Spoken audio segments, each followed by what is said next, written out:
अपने मन में जिस चीज़ का विचार करोगे वही चीज़ तुम्हें मिलना शुरू होगी। अगर पैसों के बारे में विचार करते हो तो आपको पैसा आना शुरू होगा।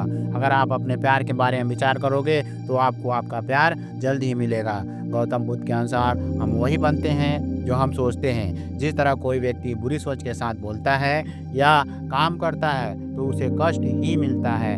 वहीं यदि कोई व्यक्ति शुद्ध विचारों के साथ बोलता है या काम करता है तो उसकी परछाई की तरह खुशी उसका साथ कभी नहीं छोड़ती है। वही गौतम बुद्ध की यह कहानी जो आज हम आपको बताने जा रहे हैं, इसे सुनने के बाद आप जीवन की सभी समस्याओं को चुटकियों में हल करने में सक्षम रहेंगे। दोस्तों, एक बार की बात है, महात्मा बुद्ध प्रवचन दे रहे थे। प्रवचन में आसपास के बहुत से लोग शामिल थे। सभी लोग ध्यान से बुद्ध को सुन रहे थे। कुछ देर में प्रवचन समाप्त हो गया। सब लोगों ने बुद्ध को प्रणाम किया और अपने अपने घर को चल पड़े, पर एक युवक वहाँ पर ही बैठा रह गया। बुद्ध की नज़र उस युवक पर पड़ी तो वे पूछ बैठे, क्या बात है, कोई जिज्ञासा है क्या? युवक बुद्ध के पास गया और प्रणाम करके बोला, प्रभु, बहुत उलझन में हूँ। जितना इस बारे में सोचता हूँ उतना ही उलझ जाता हूँ। कैसी उलझन है, बताओ? बुद्ध ने प्रश्न किया। युवक हाथ जोड़कर बोला, प्रभु, यह संसार कितना विशाल है। संसार में लाखों करोड़ों लोग निवास करते हैं। उनमें भी एक से बढ़कर एक विद्वान, कलाकार, योद्धा। ऐसे में उन सब के बीच में जैसे समान प्राणी का क्या मूल्य है? युवक की बात सुनकर बुद्ध मुस्कुरा दिए। वे बोले, तुम्हारी जिज्ञासा का उत्तर मिल जाएगा, पर इसमें थोड़ा सा समय लगेगा। क्या तब तक मेरा एक छोटा सा काम कर सकते हो? प्रभु, ये तो मेरे लिए गर्व का विषय है कि मैं आपके काम आ सकूं। युवक ने पुनः अपने हाथ जोड़ दिए और कहा, आप आदेश करें। गुरुवर ने युवक को एक चमकीला पत्थर देते हुए कहा, तुम्हें इस पत्थर का मूल्य पता करना है, पर ध्यान रहे, इसे बेचना नहीं है, सिर्फ इसका मूल्य पता करना है। जैसी आज्ञा प्रभु। ऐसा कहते हुए युवक ने बुद्ध से वह पत्थर ले लिया। उसने एक बार फिर से उन्हें प्रणाम किया और बाजार की ओर चल पड़ा। बाजार वहां से ज्यादा दूर नहीं था। युवक थोड़ी देर में वहां पहुंच गया। वह सुबह का समय था, इसलिए बाजार अभी ठीक से नहीं लगा था। वहां पर एक भी दुकानदार नहीं थे। युवक ने जिज्ञासावश इधर उधर नजर दौड़ाई। उसे एक पेड़ के नीचे एक दुकानदार नजर आया। वह आम बेच रहा था। युवक उस दुकानदार के पास पहुंचा और उसे पत्थर दिखाते हुए बोला, क्या आप इस पत्थर की कीमत बता सकते हैं? दुकानदार एक चालाक व्यक्ति था। पत्थर की चमक देखकर वह समझ गया कि यह अवश्य ही यह कोई कीमती पत्थर है। वह बनावटी आवाज में बोला, देखने में तो कुछ खास नहीं लगता, पर मैं इसके बदले 10 आम दे सकता हूँ। दुकानदार की बात सुनकर युवक को हल्का सा क्रोध आ गया। वह मन ही मन जो है बताया, यह आदमी मुझे बेवकूफ समझता है। इतना सुंदर पत्थर और इसका मूल्य सिर्फ 10 आम, अवश्य ही यह झूठ बोल रहा है। युवक को चुप देखकर दुकानदार बोला, युवक, क्या कहते हो, निकालूं आम? पर युवक ने दुकानदार को कोई जवाब नहीं दिया। मैं चुपचाप आगे बढ़ गया। सामने एक सब्जी वाला अपनी दुकान सजा रहा था। युवक उसके पास पहुंचा और उसे पत्थर दिखाते हुए उसका मूल्य पूछा। उस पत्थर को देखकर सब्जी वाले की आंखें खुशी से चमक उठी। वह मन ही मन सोचने लगा, यह पत्थर तो बहुत कीमती जान पड़ता है। अगर यह मुझे मिल जाए तो मजा ही आ जाएगा। क्या हुआ भाई, कहाँ खो गए? युवक ने दुकानदार की ओर देखा। थोड़ी सब्जी वाला चौंकता हुआ बोला, कुछ नहीं, मैं तो बस मन ही मन इसकी कीमत की गणना कर रहा था।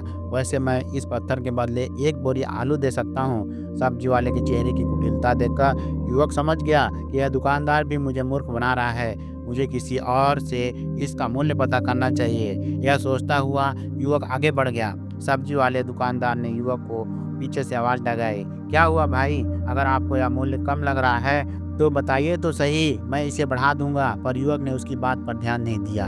वह अब इधर उधर किसी ऐसे व्यक्ति को खोजने लगा जो जानकार हो और उस पत्थर की सही मूल्य बता सके।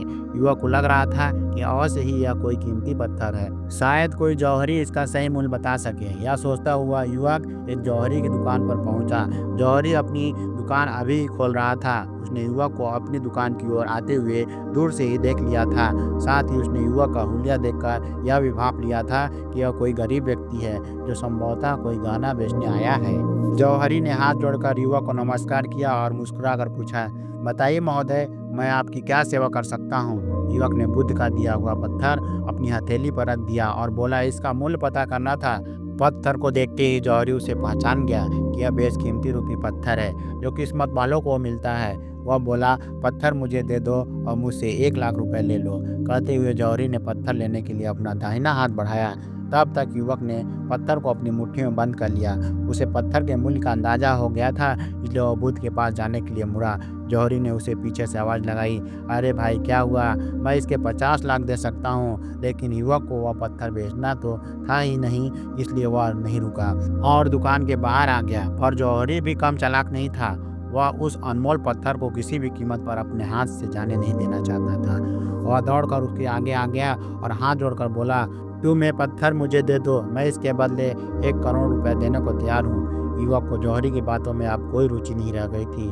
वह जल्द से जल्द बुद्ध के पास पहुंच जाना चाहता था, इसलिए न तो वह रुका और न ही उसने जौहरी की बात का कोई जवाब दिया। वह तेज तेज कदमों से बुद्ध के आश्रम की ओर चल पड़ा। जौहरी ने पीछे से आवाज़ लगाई, यह अत्यंत मूल्यवान पत्थर है, अनमोल है, तुम जितने पैसे कहोगे मैं दे दूंगा। यह सुनकर युवक परेशान हो गया। उसे लगा कि कहीं पत्थर के लालच में जौहरी उसे पकड़कर जबरदस्ती ना करने लगे, इसलिए वह तेजी से आश्रम की ओर दौड़ पड़ा। युवक जब बुद्ध के पास पहुंचा तो वह बुरी तरह से हाँफ रहा था। उसे देखकर बुद्ध मुस्कुरा दिए, फिर भी उन्होंने अपने चेहरे से कुछ भी जाहिर नहीं होने दिया। वे बोले, क्या बात है, तुम कुछ डरे हुए से लग रहे हो। युवक ने बुद्ध को प्रणाम किया और सारी बात का सुनाई। साथ ही उसने वह पत्थर भी उन्हें वापस कर दिया। बुद्ध बोले, आम वाले ने इसका मूल्य 10 आम बताया, आलू वाले ने 1 बोरी आलू और जौहरी ने बताया कि यह अनमोल है। इस पत्थर के गुण जिसने जितने समझे उसने इसका मूल्य उसी हिसाब से लगाया। ऐसे ही जीवन है, प्रत्येक व्यक्ति खान से निकले हुए हीरे के समान है, जिसे अभी तराशा नहीं गया है। जैसे जैसे समय की धार व्यक्ति को तराशती जाती है, व्यक्ति की कीमत बढ़ती जाती है। यह दुनिया व्यक्ति को जितना पहचान पाती है, उसे उतनी ही महत्ता देती है। कहते हुए बुद्ध कुछ क्षण के लिए रुके, फिर बोले, किंतु आदमी और हीरे में अंतर यह है कि हीरे को कोई दूसरा तराशता है और व्यक्ति को अपने आप को स्वयं ही तराशना पड़ता है।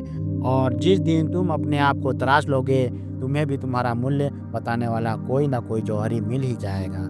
गौतम बुद्ध उस लड़के को यह सीख देना चाहते थे कि जो इंसान अपने मन में खुद के बारे में विचार करता है, वह व्यक्ति उसी के समान बनता जाता है। किसी इंसान को अगर दुनिया की किसी भी चीज़ से सच्चे मन से लगाव हो, तो वह इंसान उस चीज़ को प्राप्त कर लेता है। वही जो इंसान अपनी मनचाही चीज़ को प्राप्त करने में असर नहीं था, उस इंसान ने अपने मन में सच्चे भाव से उस चीज़ को चाहा ही नहीं होता है। दोस्तों, गौतम बुद्ध की प्रेरणादायक कहानी को आप अपने मित्रों के साथ शेयर जरूर कीजिएगा, ताकि उन्हें भी गौतम बुद्ध के असल ज्ञान के बारे में पता चल सके। अगर यह कहानी आपको अच्छी लगी हो तो हमारे YouTube चैनल को सब्सक्राइब जरूर करें और तब तक के लिए मिलते हैं एक नए वीडियो के साथ। धन्यवाद।